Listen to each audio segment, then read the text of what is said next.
Seit 12 Uhr gab es einen einzigen Run, der war 15 Minuten. Damn, 15 Minuten ist crazy.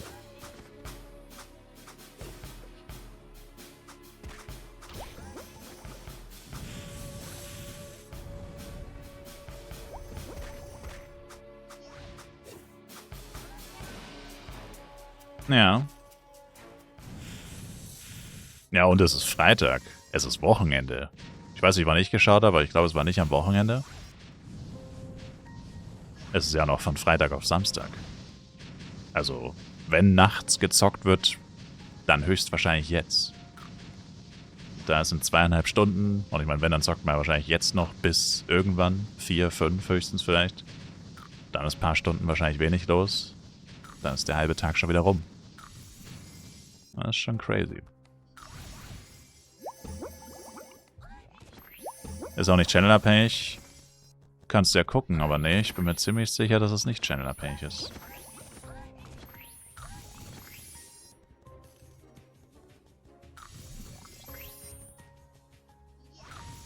Finden Sie es raus, Sir? Hast du ja gerade geschaut?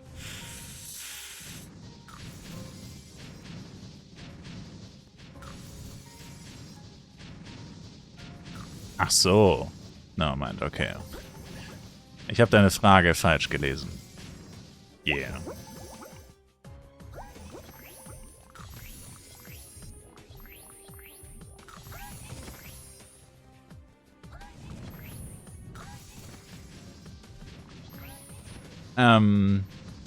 Nee, aber was halt blöd ist also ich meine auf Buodenk offensichtlich nicht.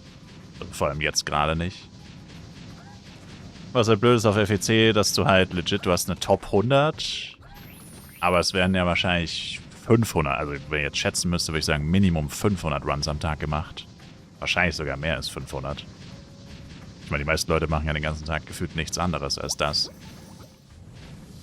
Also du könntest wahrscheinlich eine Top 500 machen und es wäre immer noch nicht alles drin. Deswegen verstehe ich nichts. Also ich verstehe sowieso nicht wirklich den Sinn von der Rangliste, weil die ja auch nur temporär ist. Es gibt ja nicht mal eine permanente Hall of Fame Rangliste oder so. Mit den besten Zeiten, wo zum Beispiel die besten 50 oder 20 Runs oder so drin sind. Aber damals, als es eingeführt wurde, habe ich schon gesagt, ich verstehe den Sinn davon nicht, wenn das täglich resettet und es auch keine Belohnungen gibt und so. Also es gibt ja auch keine Daily Rewards irgendwie für die schnellsten 3 Runs oder so. Ich habe von Anfang an gesagt, ich verstehe den Sinn davon nicht. Wenn es erstens nicht gespeichert wird für eine Hall of Fame oder so und zweitens du auch nichts dafür bekommst. Das macht keinen Unterschied, ob du jetzt 15,3 Sekunden brauchst oder 16,5. Das ist einfach vollkommen irrelevant. Also ich meine, außer dass du halt ein bisschen schneller warst, aber ab einem gewissen Punkt, also vor allem wenn du unter 20 Minuten bist, musst du ja, um schneller zu sein, entweder entsprechend bessere Leute mitnehmen oder halt entsprechend noch mehr Power-Ups oder so aktivieren oder noch perfekter spielen oder so. Das heißt, der Aufwand wird auch immer größer, um die Zeit irgendwann noch weiter zu reduzieren. Also es ist ja dann noch wirklich schwierig. Und dass du dafür dann gar nichts bekommst, ist halt irgendwie dann auch komplett sinnlos. Warum sollte man sich dann die Mühe machen? Dann scheißt man lieber auf die 1-2 Minuten und spart sich eine Menge Geld und oder Nerven. Und letztendlich bringt es ja eh nichts, weil die meisten Leute wollen nur Wilds machen. Und ob du den Run dann in 20 oder 25 Minuten machst oder so, ist auch egal, weil du hast ja so oder so den Cooldown. Ich meine, früher fertig sein ist immer nice, dann hat man noch Zeit für was anderes. Aber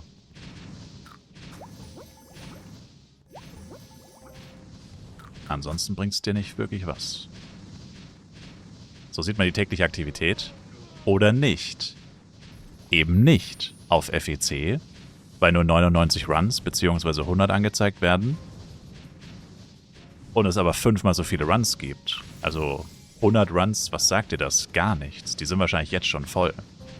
Ach so, ne, das ist nur 37 auf FEC. Aber jetzt sind wahrscheinlich schon 10 Runs registriert oder so, mindestens.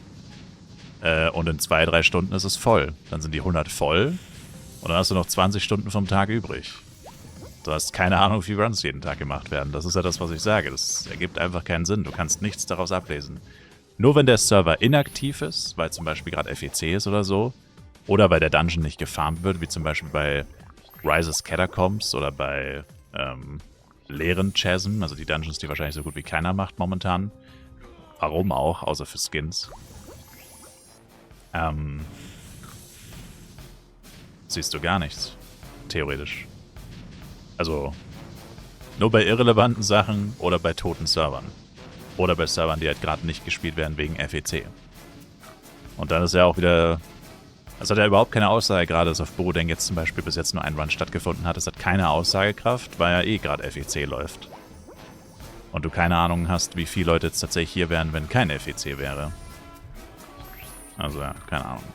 4 Runs seit 38 Minuten hätte mehr erwartet. Ja, hätte ich auch mehr erwartet. Ja, die Leute machen wahrscheinlich noch Tower Dailies. Ne, ich hätte mit 10 gerechnet.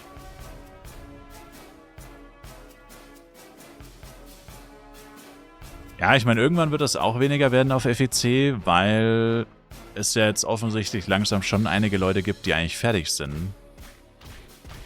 Also fertig im Sinne von, sie werden ihr Equipment nicht mehr updaten, nicht mehr verbessern. AKA brauchen sie technisch gesehen auch kein Geld mehr. Außer halt, um weitere Charakter auszurüsten oder so. Aber es gibt ja auch Leute, die haben einen neuen Charakter und wollen auch einen neuen Charakter. Und kann auch sein, dass es dann irgendwann tatsächlich weniger wird. Vor allem, wenn die Preise noch schlechter werden im Verhältnis zum F-Coin-Kurs. Und das ist ja gefühlt tagtäglich der Fall. Dass alles schlechter wird zum F-Coin-Kurs. Fast alles. Zumindest fast alle Drops. Wird jeden Tag momentan schlechter. Dank der steigenden Inflation. Aber all das kann man, wie gesagt, nicht ablesen, weil wenn es zum Beispiel, sagen wir, jetzt finden jeden Tag mindestens 500 Runs statt, mal mehr, mal weniger, je nachdem, Wochenende, kein Wochenende und so weiter. Gegebenenfalls vielleicht sogar abhängig von Events, wenn man ein gutes Event starten würde, das relativ zeitintensiv ist. Oder so. Und in einem Monat könnte es dann sein, dass vielleicht nur 400 stattfinden, weil ein paar Leute legit keinen Bock mehr haben, weil sie halt ja einfach keine Lust mehr haben zu farmen, wenn sie halt das Geld einfach nicht zwingend oder nicht wirklich brauchen. Und oder auch die Inflation eher alles auffrisst, so ungefähr. Könnte man auch nicht ablesen, weil es, wie gesagt, limitiert ist auf 100 Runs. Und das wäre eigentlich schon interessant. Oder auch am Ende wäre es interessant. Aber wie gesagt, diese Rangliste ist fast in jedem Fall eigentlich ohne Aussagekraft. Oder in den meisten Fällen. Und irgendwie auch ohne Sinn. Fast genauso wie die Rangliste auf der Webseite. Die Rangliste auf der Webseite gehört auch dringend erweitert. Auf mindestens 2000. Und ja, dann sieht man halt, dass ein paar Server so gut wie tot sind. Flares, der japanische. Dann ist es halt so, ja, mein Gott, dann müssen sie die Server halt merchen. Jeder weiß, dass die tot sind. Oder so gut wie. Nur weil du nur 1000 Leute angezeigt bekommst, weißt du ja trotzdem, dass auf dem Server nichts los ist. Also, check's halt nicht. Wäre halt viel interessanter, weil dann könnte man viel mehr sehen. Da würde man nämlich auch noch ein bisschen Mid-Game Leute sehen. Und man würde viel besser erkennen, wenn sich wirklich ein Trend durchsetzt. Zum Beispiel, also wenn sie wirklich auf 2000 mindestens umschalten würden, also meiner Meinung nach müsste man fast auf 3000 umschalten. 2000 ist wahrscheinlich auch noch zu wenig. Einfach weil so viele Leute durch die FECs mittlerweile, also gefühlt jeder hat mindestens 3 Charakter mittlerweile. Und die meisten wahrscheinlich schon eher an die 10. Also bräuchte man eigentlich schon Top 3000, weil dann würdest du nämlich wirklich erkennen, wenn es zum Beispiel bei einem FEC ist dieses Mal definitiv nicht der Fall. Das sind wie immer Ranger und Blade am beliebtesten. Aber wenn wirklich mal ein FEC zum Beispiel durch ein neues Update oder so, oder durch einen neuen Trend, whatever, oder vielleicht durch eine neue Dungeon-Mechanik, würde irgendwie zum Beispiel Jester, oder sagen wir Bildposter, ist realistischer, beliebter werden, dann könntest du das jetzt überhaupt nicht ablesen, weil jetzt ist die Top 1000 bei den meisten Servern beginnt auf Level 161, 62. Ja, und natürlich, wenn jetzt neue Leute vom FEC kommen, die meisten würden wahrscheinlich eben nicht 165 sein, oder die meisten wären halt nicht Max-Level. Oder wenn sich der Trend auch einfach so mal durchsetzen würde ohne FEC. Ganz krasses Beispiel, was niemals passieren wird, aber sie würden eine neue Klasse releasen. Und jeder würde sich jetzt die neue Klasse machen. Dann würde es Monate dauern, bis diese Leute im Endgame ankommen, also aka Maximallevel oder halt kurz vor Maximallevel. Und bis du dann tatsächlich erkennen kannst, okay, die neue Klasse ist richtig beliebt. Guck mal, da sind jetzt schon 100 Leute, die drin haben, nach einem Monat oder so. Nein, das könntest du alles überhaupt nicht ablesen, weil es ewig dauern würde, bis die mal alle dann Maximallevel oder kurz davor sind, Maximallevel zu erreichen. Und das ist halt einfach schade. Und irgendwie macht die Rangliste so halt auch wenig Sinn. Vor allem die FEC-Rangliste. Die FEC-Rangliste, sage ich euch jetzt schon, nächstes FEC-Ranking-Video kommt in 3 Wochen circa. Alle 1000 Spieler auf FEC werden 165 sein. Was kannst du da ablesen? Die Rangliste ist komplett für den Arsch. Ab dem Zeitpunkt, wo jeder 165 ist. Beziehungsweise Maximallevel. Also 1000 ist einfach zu wenig. Da glücklicherweise doch relativ viele Leute noch Flive spielen und 1000 halt, vor allem durch die Doppel-Character-Thematik, einfach viel zu wenig ist. 1000 ist ja effektiv eigentlich auch nur 500. Und 3000 effektiv dann auch nur 1500, also 3000 müssen sie locker machen. Und die toten Server, die dadurch exposed werden, die muss man dann halt Server merchen. Pech gehabt. Ich meine, ich spiele lieber mit einem etwas höheren Ping. Stellt euch vor, ihr müsstet jetzt auf einem Server spielen. Also so wie Borodeng jetzt ist, während FEC, mal angenommen, Borodeng wäre niemals besser und das wäre schon Peak und es würde, wenn dann, nur noch bergab gehen. Imagine, du willst doch da nicht spielen. Niemand will auf so einem Server spielen, hat man beim französischen Server gesehen. Die Franzosen haben beim FEC 2 aktiv probiert, sich dort neue Charakter hochzuziehen, um dem französischen Server zu entkommen, um zu flüchten sozusagen. Also wir haben immer mit einem Dungeons gefarmt, bei FEC 1 schon, als noch Envy-Devs relevant waren. Der hat schon gesagt, er will nicht mehr auf den französischen Server, weil da so wenig los ist. Er geht auf Totemia danach. Das war bei FEC 1 schon Thema und bei FEC 2 dann erst recht.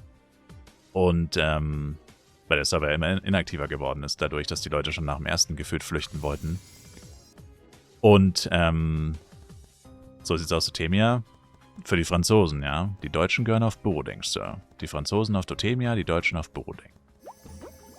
Und stellt euch vor, ein Server wäre immer so inaktiv, dass die Leute quasi flüchten wollen. Dann ist es doch sinnvoller, man mercht den Server. Und die Leute, die dort spielen, haben halt, ja, ein bisschen Pech, weil sie dann halt mit einem High-Ping spielen müssen oder mit einem höheren Ping. Aber wenigstens sind sie dann auf einem Server, wo actually Leute F-Coins und Items handeln, wo es einfach Equipment zum Kaufen gibt für neue Spieler und so, ne?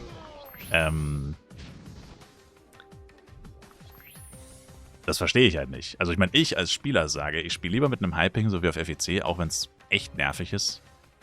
Aber es ist immer noch besser, als wenn einfach niemand spielt. Ich meine, was bringt es mir, auf einem toten Server zu spielen? Dann kann ich auch gar nicht spielen.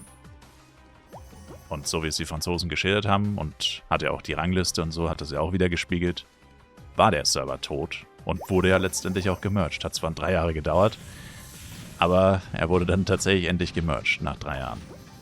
Weil gut, in dem Fall muss man sagen, haben sie nicht mal einen Ping-Nachteil, weil Totemia und Frankreich hatten safe genau den gleichen Serverstandort. Hat wahrscheinlich überhaupt keinen Unterschied gemacht. Der Server steht so oder so in Deutschland.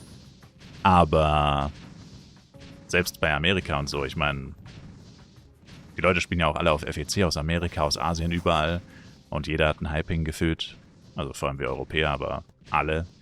Von dem her, wie gesagt, denke ich mal, würde jeder lieber auf so einem Server spielen, wo dann wenigstens was los ist, als zwangsläufig langfristig sowieso zu quitten, weil man keinen Bock mehr hat, auf einem toten Server zu sein. Aber ja. Wenn ich sowas beeinflussen könnte, dann würden wir nicht drüber reden.